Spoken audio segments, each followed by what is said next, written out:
Hello students, today we are going to continue the second part or the जो reproduction chapter हम लोग कर रहे थे, reproduction in plants and animals standard 8 ICSE board, तो उसका हम सेकेंड पार्ट आज पढ़ाएंगे. यानी कि in the first part we had learned about sexual and asexual reproduction, vegetative propagation. Okay, in that we had learned about natural and artificial vegetative propagation, the uses, the advantages, the disadvantages. But today we are going to start sexual reproduction in plant. Okay, और sexual हो गया, अब sexual पढ़ेंगे. और जैसे मैंने कहा, पहले भी कहा था, प्लांट्स का जो सेक्शुअल पार्ट होता है फ्लावर, क्या होता है, और बाकी कहीं से हो तो वो वेजिटेटिव प्रोपगेशन. तो फ्लावर में भी बाइसेक्शुअल और यूनिसेक्शुअल फ्लावर्स भी हो सकते हैं. बाइसेक्शुअल वो होंगे जो मेल और फीमेल पार्ट जो है एक ही प्लांट में होता है. फॉर एग्जाम्पल, और इस टाइप के हम पहले भी मैंने कहा, जब मेल और फीमेल पार्ट एक ही में हो तो उसको हम हर्मोफ्रोडाइट्स कहते हैं. क्या कहते हैं? हर्मोफ्रोडाइट. एग्जाम्पल है इसका चाइना रोज. यहाँ पे देखिए ये हिबिस्कस वगैरह. तो यहाँ पे आप देख सकते हैं कि ये जो पार्ट है, male part of a plant जो होता है वो होता है एंथर एंड फिलामेंट, यानी कि स्टेमन. स्टेमन कहाँ पे है? ये स्टेमन है. और ये जो बीच वाली पार्ट, ये पूरा फीमेल पार्ट है. इसमें हम स्टिग्मा, स्टाइल, ओवरी. अगर मैं आपको शॉर्ट में बताऊं तो अगर मेल पार्ट आपको बताना है फ्लावर में, ओके, मेल गैमेट, जैसे मैंने कहा अगर सेक्सुअल रिप्रोडक्शन सेक्सुअली हो रहा है, मेल गैमेट और फीमेल गैमेट है, क्योंकि हम सेक्सुअल रिप्रोडक्शन पढ़ रहे हैं ना. मेल गैमेट इसका क्या है, जल्दी बताइए. देखो, मेल गैमेट की बात करें तो पोलन, लेकिन अगर मेल पार्ट्स, मैं गैमेट नहीं बोलूंगी, पार्ट्स बोलूंगी, और फीमेल पार्ट्स, हाँ, जैसे आपने कहा मेल पार्ट्स को हम एंड्रोशियम भी बोलते हैं, वेरी गुड, और फीमेल पार्ट्स को हम गाइनोशियम कहते हैं. देखिए ये याद कैसे करें, क्योंकि फीमेल लोग अक्सर गायनेकोलॉजिस्ट के पास जाती हैं. ऐसे याद कर सकते हैं आप, gynoecium, androecium and gynoecium. Okay, now which are the male parts then? इसको हम एक निमोनिक से पढ़ेंगे, फा. क्या पढ़ेंगे? ठीक है, मेल पार्ट एक्चुअली स्टेमन है जो डिवाइडेड है एंथर और फिलामेंट. इसको हम फा, डीओ आता है, ऐसे याद रखना. और गाइनोशियम को हम, ओके, गाइनोशियम को हम कार्पल्स भी कहते हैं. Petals, carpels is divided into stigma, style, ovary. SOS कह दो या SSO कह दो, और ओव्यूल्स और ओविल. स्टिग्मा, स्टाइल, ओवरी और ओव्यूल. तो इसको मैं फुल करती हूँ, स्टिग्मा, स्टाइल, ओवरी और ओव्यूल. तो ये पूरा फीमेल पार्ट हुआ. यहाँ पे प्लीज इससे आप लोग अपने आप को पहले क्लियर करो, मेल पार्ट क्या है, फीमेल पार्ट क्या है. मेल पार्ट्स को हम एंड्रोशियम बोलते हैं, फीमेल पार्ट को हम गायनेशियम. और आगे हम पढ़ेंगे यही जो एंथर है, ये जो एंथर है, चाहे तो मैं ड्राइंग कर देती हूँ आप लोग के लिए, जिसको ड्राइंग नहीं समझ में आ रही है. यहाँ पे ये वाला पार्ट, और ये बीच में जो है, स्पेयर में डायग्राम बुरा है, ये देखो, ये बगल वाला पार्ट जो है, ये तो स्टिग्मा, स्टाइल, ओवरी है. स्टिग्मा, ओके, मैं डायग्राम बना रही हूँ, दिख नहीं रहा है. ओके, ये स्टिग्मा, ये जो पतली सी डंटल होती है हाइबिस्कस में, स्टाइल बोलते हैं उसको, स्टाइल बहुत मारता है ना. और ये ओवरी, ओवरी के अंदर होता है ओव्यूल. ठीक है, ये ओवरी है और इसके अंदर होता है ओव्यूल. और यहाँ पे ये मेल पार्ट है, यानी कि ये हमारा है फिलामेंट, और ये हमारा है एंथर. ओके, ये एंथर है.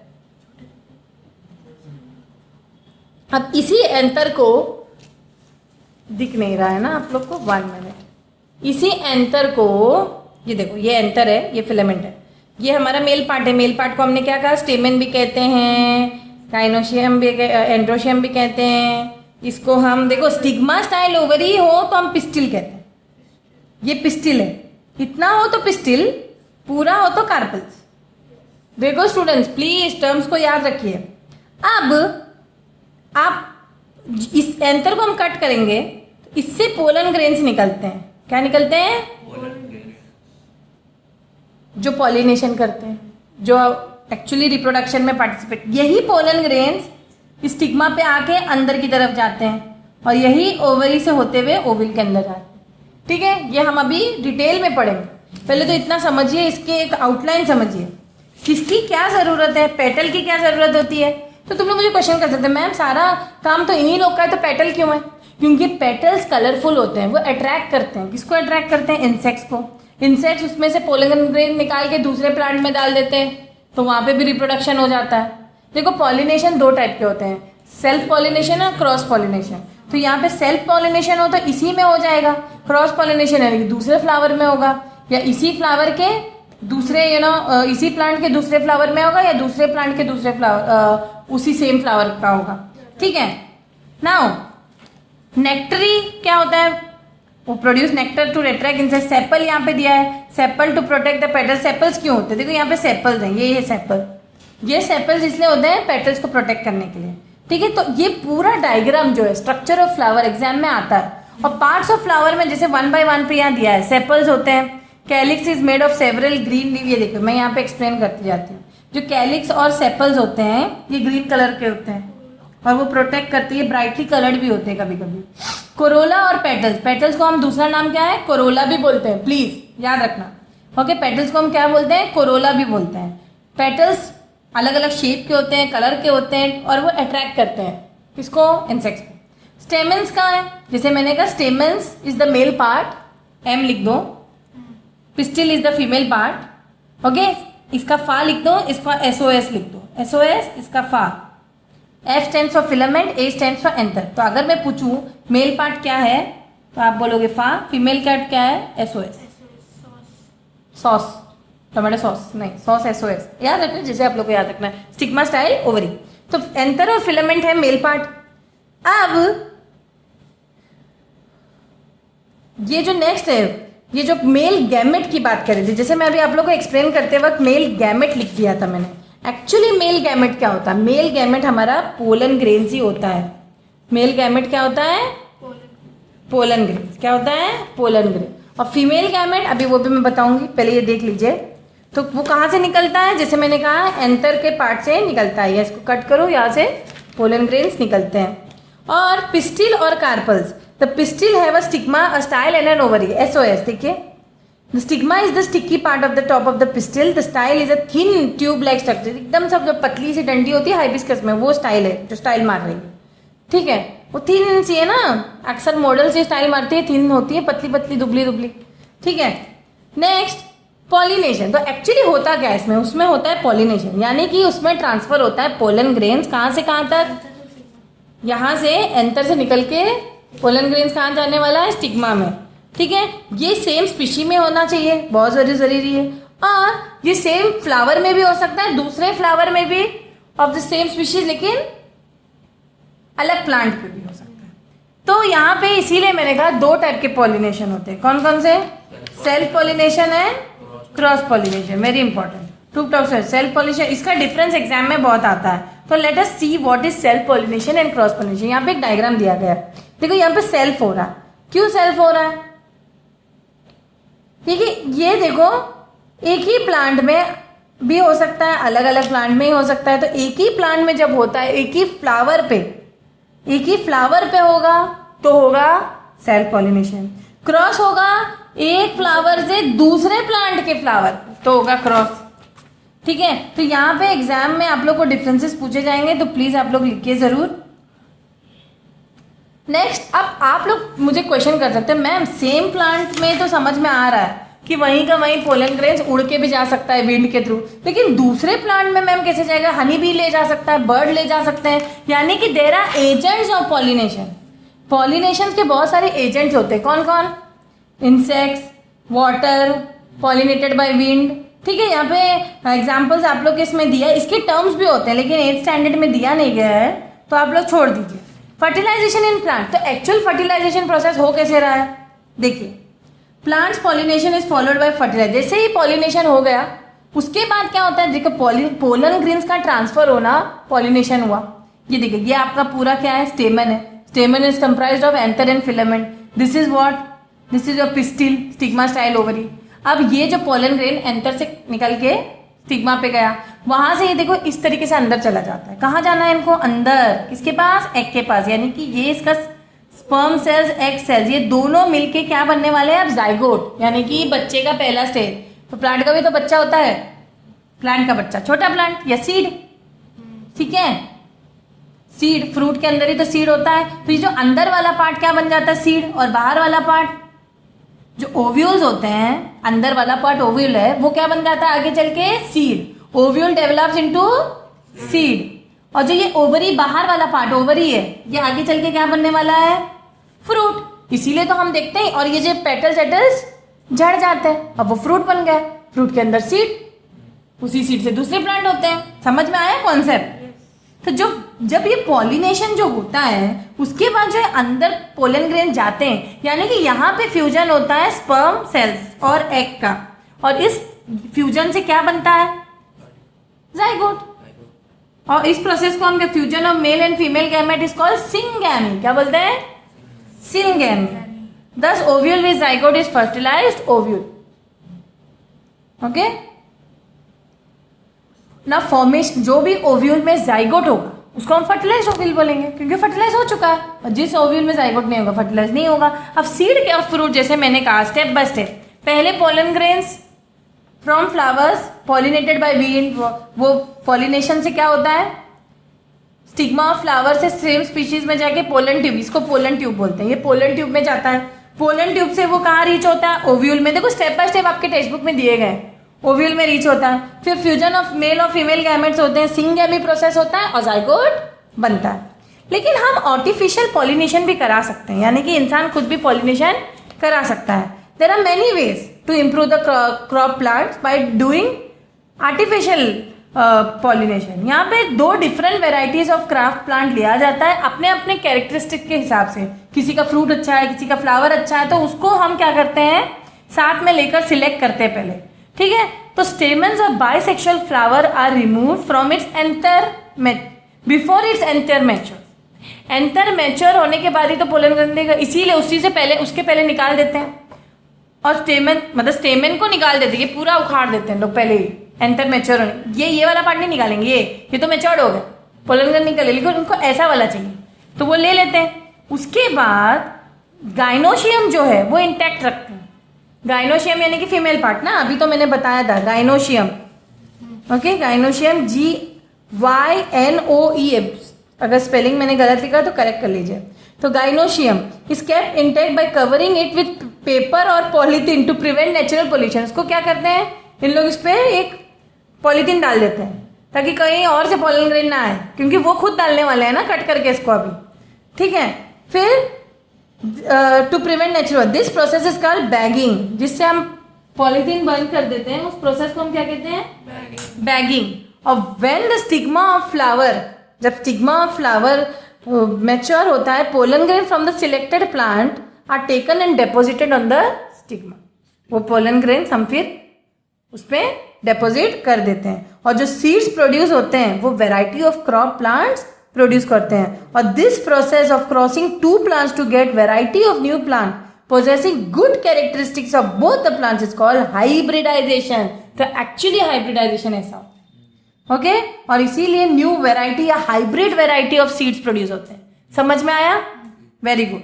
और ये जो है बहुत सारे प्लांट में होता है, राइस, व्हीट, मेज, मैंगो, पोटैटो, यू नो। यहाँ पे एग्जाम्पल्स भी दिए हैं राइस के वेराइटीज। देखने एक ही चावल अलग अलग टाइप के होते हैं, रत्ना, पंकज, महासरी, जया, पद्मा, अगर आप लोग कहो कमांडो चावल, बासमती चावल, व्हीट में भी अर्जुन, सोना। तो ये एग्जाम्पल्स यहाँ पे दिए।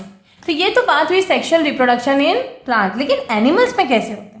देखो एनिमल्स में जैसे ऑल वर्टेब्रेट्स, फॉर एग्जाम्पल जो वर्टेब्रेट्स वो होते हैं जिसके बैकबोन्स होते हैं, और most invertebrates reproduce sexually. Okay, invertebrates बहुत कम इनवर्टेब्रेट्स सेक्सुअली रिप्रोड्यूस होते हैं, लेकिन पूरे वर्टेब्रेट्स सेक्सुअली रिप्रोड्यूस होते हैं। तो इनवर्टेब्रेट्स जो सेक्सुअली रिप्रोड्यूस होते हैं उनमें एग्जांपल है फिश, एम्फीबियंस। ओके, ये जो इनवर्टेब्रेट्स मैंने कहा सेक्सुअली रिप्रोड्यूस होते हैं, लेकिन it takes by external fertilization, यानी कि बॉडी के अंदर नहीं। जैसे एक फ्रॉग है, फ्रॉग ने स्पर्म, मेल फ्रॉग ने स्पर्म पानी में डाल दिया, फीमेल फ्रॉग ने ओवम पानी में डाल दिया, वो जाके जाइगोट कहाँ बनेगा, पानी के अंदर, किसी के बॉडी के अंदर नहीं। तो इसीलिए इस टाइप के फर्टिलाइजेशन को क्या बोलते हैं, एक्सटर्नल। लेकिन इंसानों में इंटरनल होता है, क्योंकि स्पर्म जो होता है मैन का वो वुमेन के बॉडी के अंदर जाता है, इसीलिए अंदर ही जाइगोट बनेगा, अंदर ही फीमेल के बॉडी के अंदर यूट्रस में जाके जाइगोट इम्प्लांट होगा, एम्ब्रियो बनेगा और आगे चल के बच्चा बनेगा, वही बच्चा एडल्ट बनेगा। तो एक्सटर्नल फर्टिलाइजेशन का many of the gamete fail to pair up, कुछ पैर अप होते कुछ होते नहीं है, स्पर्म मिल ही नहीं रहा है ओवम को, वो पानी में ढूंढ रहा है कौन किधर गया, फ्रॉग अपना अपना स्पर्म और ovum. For this reason animals that fertilize externally produce many more eggs, इसीलिए हम लोग इकट्ठा बहुत सारे बल्क में दे देते हैं, कोई तो मिलेगा एक दूसरे को, है ना, बहुत सारे एग्स जो होते हैं, और great number of egg help insuring that at least some will be fertilize, उनमें से कुछ ही फर्टिलाइज होते हैं, सारे नहीं फर्टिलाइज होते हैं, ठीक है। और जो ऑब्वियसली जो एनिमल्स एक्सटर्नली फर्टिलाइज उनको क्या केयर चाहिए, वो तो पानी में अपने आप हो रहे हैं, लेकिन जो हमारे जैसे एनिमल्स हैं, इंसान जैसे, उनको प्रॉपरली हॉस्पिटल में लेके जाके केयर दिया जाता है, तब जाके बेबी का यू नो बेबी प्रोड्यूस होता है। तो in most of the higher animals fertilization takes place inside the body of the female, not in the male, female body में होता है बच्चा। This is called internal fertilization. तो exam में difference आ सकता है इंटरनल फर्टिलाइजेशन और एक्सटर्नल फर्टिलाइजेशन में। All reptiles, birds, mammals produce by internal fertilization, ठीक है। In most sexually reproducing animal the male and female organism are separate, obviously most, not all, mail अलग होना चाहिए, फीमेल अलग, लेकिन बहुत सारे ऐसे सेक्सुअली रिप्रोड्यूसिंग एनिमल्स होते हैं जिसमें एक ही एनिमल में मेल फीमेल पार्ट होता है, उनको हम बाइसेक्सुअल या हर्माफ्रोडाइट्स कहते हैं। एग्जाम्पल क्या है, बेस्ट एग्जाम्पल क्या है, अर्थवर्म, टेपवर्म, लीच, ये सब हर्माफ्रोडाइट एनिमल्स हैं, उनको मेल फीमेल की जरूरत नहीं, एक ही में मेल और फीमेल है, उन्हीं में उनमें बच्चा हो जाता है। Characteristics of sexual reproduction, sexual reproduction में मेन क्राइटेरिया क्या है, 2 डिफरेंट सेक्सेस होना ही जरूरी है, मेल और फीमेल, वरना वो असेक्सुअल ना होते।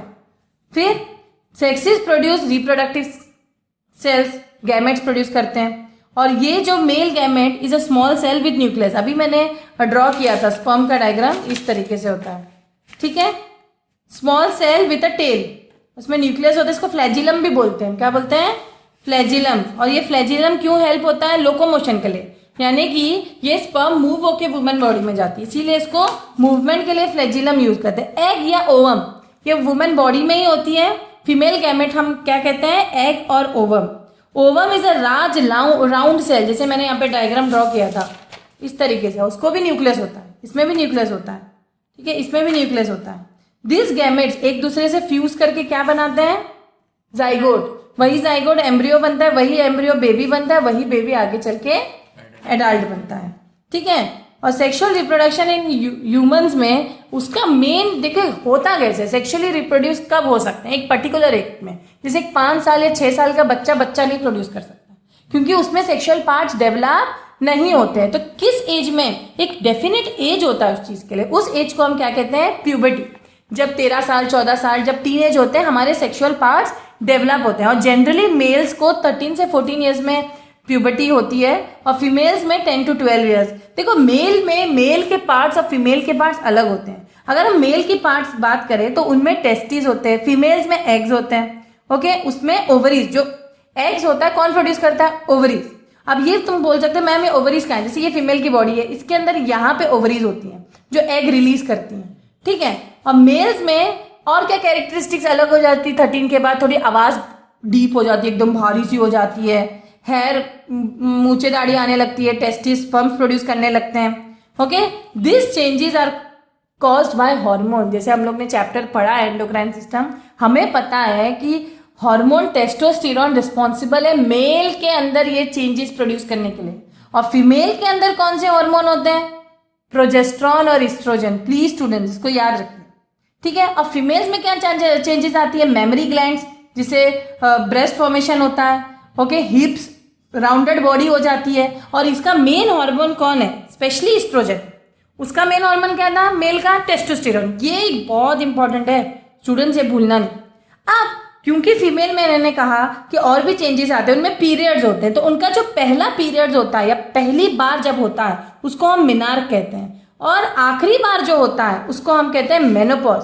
स्टूडेंट्स यहां भी कंफ्यूज होते हैं, first period is known as मिनार्क,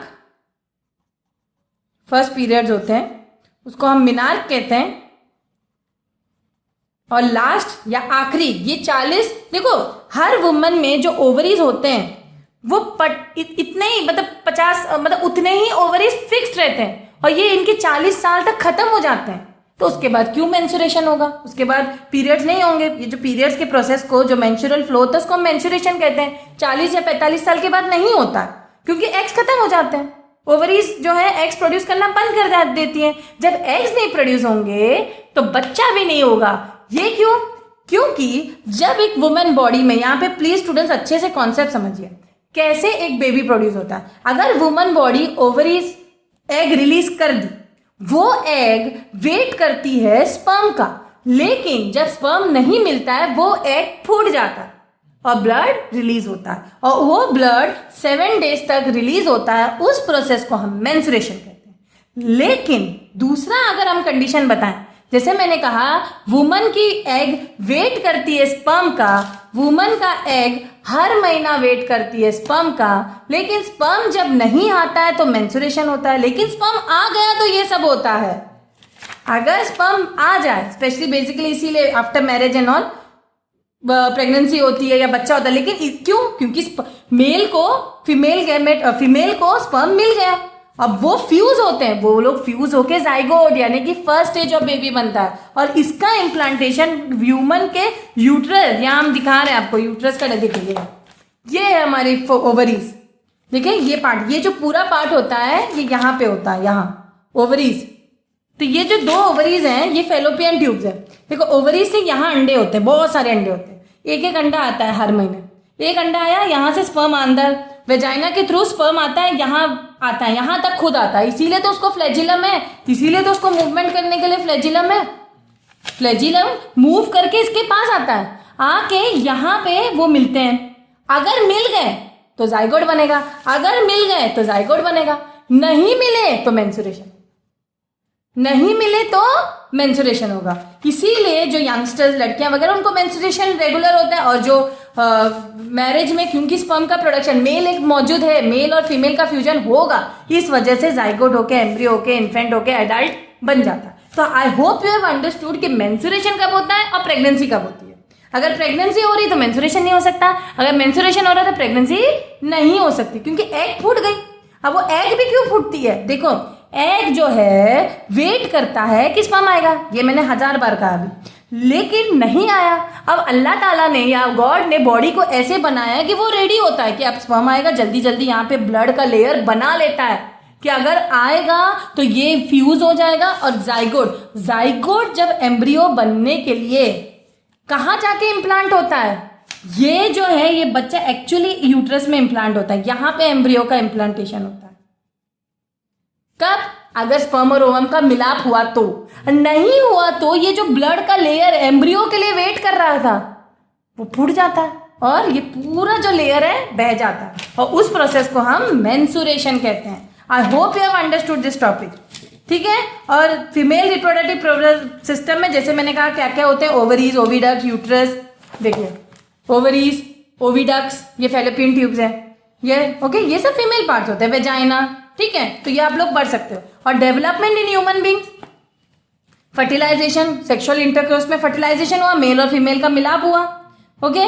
और जो स्पर्म्स होते हैं वो किस में तैरते हैं? सीमेन में, उसको हम सीमेन बोलते हैं, मिल्की सिक्रेशन। और the sperms release in vagina swim upward, यहाँ पे अपवर्ड स्विम करके इधर जाना है ओवम के पास, यहाँ पे एग बनना है। एग अगर यहाँ आया तो एम्ब्रियो का इम्प्लांटेशन यानी कि जाइगोट बनेगा। नहीं, जाइगोट यहाँ बनता है, जाइगोट यहाँ पे बनता है, याद रखना। ये जाइगोट डिवाइड होके मोर्यूला बनता है, मतलब एक सेल था ना, जाइगोट एक सेल था, यही फिर 1 2 3 4 साल बनते हैं, यही सेल। अरे जस्ट इमेजिन करो कि इंसान में कितने सेल है, एक बच्चा जब पैदा होता है एक सेल का थोड़ी ना होगा, तो वो इतने सारे सेल डिवाइड होके एम्ब्रियो बनता है, यानी कि फर्स्ट कुछ वो बच्चे जैसे दिखने लगता है। जाइगोट को अगर तुम माइक्रोस्कोप में देखोगे लगेगा एक सेल है, लेकिन वही सेल आगे चल के ब्लास्टोसिस, मोर्यूला यानी कि सेल्स डिवाइड हो के एक एम्ब्रियो बना। और एम्ब्रियो क्या है? फर्स्ट एक इन्फेंट जैसे दिखने वाली बच्चा जैसा, फिर वही इन्फेंट 9 मंथ्स के बाद एक पूरा बेबी बन के आ जाता है। तो ये इस प्रोसेस को हम इम्प्लांटेशन कहते हैं। क्या कहते हैं? इम्प्लांटेशन। क्या है इम्प्लांटेशन? जाइगोट जो है soon undergoes a series of cell division. यही तो मैंने कहा, अब ये 4 होंगे, 4 के बाद 6, 6 के बाद 8 सेल बढ़ते जाएंगे। एक ही सेल नहीं रहेगा, एक सेल से वो जब तक वो यहां पहुंचेगा वो एक प्रॉपर एम्ब्रियो बनेगा। एक प्रॉपर, जब तक देखो जाइगोट यहां से एक सेल से 2 सेल, 2 सेल से 4, 4 से 6, 6 से 8, 16, 32 बन के यहां जब पहुंचेगा एम्ब्रियो, एक प्रॉपर थोड़ा सा तो इन्फेंट जैसे दिखेगा, है ना। तो अब यहां पे वो आके इम्प्लांट होता है, यहां पे उसको नरिशमेंट मिलता है, यूट्रस में उसको नरिशमेंट मिलता है। This kind of embryo which forms a spit in the wall of the uterus and gets fixed, यहाँ पे अटैच हो जाता है, फिक्स हो जाता है, यहाँ पे वो अटैच हो जाता है, फिक्स हो जाता है। This process is called implantation and it results in pregnancy. Okay, और implantation is complete in about 10 days, यानी कितने दिन में ये इम्प्लांटेशन कंप्लीट होता है? 10 डेज। और कंप्लीट डेवलपमेंट ऑफ एम्ब्रियो कितने दिन में होता है? 280 डेज और 40 वीक्स, यानी कि 40 weeks is equal to 9 month. पूरा एम्ब्रियो कितने दिनों में पूरा रेडी हो जाएगा? 9 मंथ में फुल। और इस पूरे पीरियड को, ये पूरा 280 डेज या 40 वीक्स के पीरियड को क्या कहते हैं? वेरी वेरी इंपॉर्टेंट, ये 9 महीने के पीरियड को हम जेस्टेशन पीरियड कहते हैं। क्या कहते हैं? When the baby is fully developed the wall of the uterus, फिर ये कॉन्ट्रैक्ट हो जाता है, वहां पे वो रुक नहीं पाता और वो निकल आता है, और this is called parturition. Gestation is the पूरा 9 मंथ की पीरियड को जेस्टेशन पीरियड कहते हैं, और जैसे यूट्रस कॉन्ट्रैक्ट होता है, बेबी को आउट थ्रो करता है, उसको हम पार्ट्यूरेशन कहते हैं। Very very important, future doctor जिसको बनना है, अभी से ये थोड़े थोड़े इतने मैंने सिंपल करके कॉन्सेप्ट बताया है। ओके, और यहाँ पे देखिए कुछ, ये चैप्टर की एंडिंग है आप लोग की, यहाँ पे कुछ डिफरेंसेस दिए हैं बिटवीन स्पर्म एंड ओवम। देखो स्पर्म मोटाइल होता है, ओवम मोटाइल, ओवम मूव नहीं होता है। मोटाइल होने कि मूव होना, उसमें कोई फ्लैजिलम नहीं तो मूव नहीं। इम्प्लांटेशन होना, fixing of embryo on the wall of uterus. Gestation होना, फुल टाइम डेवलप, यानी कि जो पूरा 9 महीना 280 डेज 40 वीक्स जो है कन्वर्ट करो। मिनार्क मैंने कहा जो फर्स्ट पीरियड होता है। मेनोपॉज जो आखिरी पीरियड होता है। असेक्सुअल रिप्रोडक्शन जिसमें एक ही पेरेंट होता है। सेक्सुअल रिप्रोडक्शन इसमें 2 और मोर पेरेंट्स होने चाहिए, 2 ही होता है, 2 और मोर नहीं। सेल्फ पॉलिनेशन वेरी इंपॉर्टेंट, जिसमें transfer of pollen grain from an anther of a flower to the stigma of the same flower. Very important, same word, anther और स्टिग्मा में लेकिन सेम फ्लावर। और क्रॉस पॉलिनेशन किसमें होता है? Cross pollination is the transfer of pollen grain from the anther of a flower to the stigma of another flower. तो another एक और फ्लावर होना जरूरी है, और it occurs either in the same flower और अनदर फ्लावर। लेकिन यहां पे भी क्राइटेरिया है, सेल्फ पॉलिनेशन में प्लांट वही होना चाहिए। वेरी वेरी वेरी इंपॉर्टेंट, इसमें प्लांट दूसरे ही प्लांट, मतलब एक क्रॉस पॉलिनेशन के लिए 2 अलग अलग प्लांट होने जरूरी है।